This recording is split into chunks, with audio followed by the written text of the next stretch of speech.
រៀងសម្រាប់អូនរៀបចំពួងតែអូនមួយប៉ាអូនបានស្ដាប់ហើយលែងព្រួយចំរៀងមួយពីសំរាប់អូនចំរៀងមនោសញ្ចេតនាចំរៀងស្នេហាមិនដែលគ្រប់គ្រងរត់ថ្ងៃជួបជួនមិនដែលព្រៀបគ្នាមួយវេលាណាចំរៀងមនោសញ្ចេតនាចំរៀងស្នេហាមិនដែលគ្រប់គ្រងរត់ថ្ងៃជួបជួនមិនដែលព្រៀបគ្នាមួយវេលាបងខំច្រៀងចំរៀងភក្តី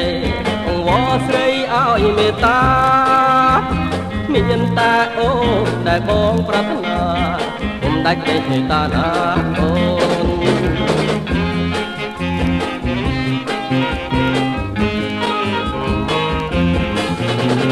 បងខំច្រៀងបទចំរៀងនេះជីពីសែងចង់ឲ្យស្រីស្ដាប់កំសាន្តបំបត្តិទុក្ខភ័យ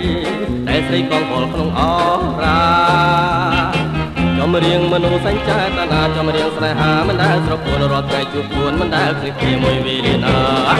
ចំរៀងមនោសញ្ចេតនាចំរៀងស្នេហាមិនដែលស្រពោនរត់ថ្ងៃជួបជួនមិនដែលព្រៀបគ្នាមួយវេលា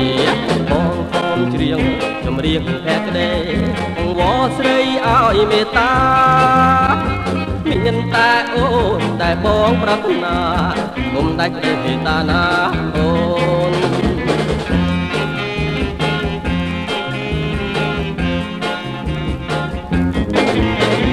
បងច្រៀងឲ្យតែមួយគ្មានពីរគឺនារីកំពូលស្នេហ៍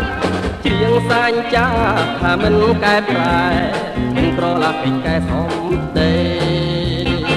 ចំរៀងមនោសញ្ចេតនាចំរៀងស្នេហាមិនដែលស្រពោនរត់ថ្ងៃជួបជួនមិនដែលព្រៀបគ្នាមួយវេលាណា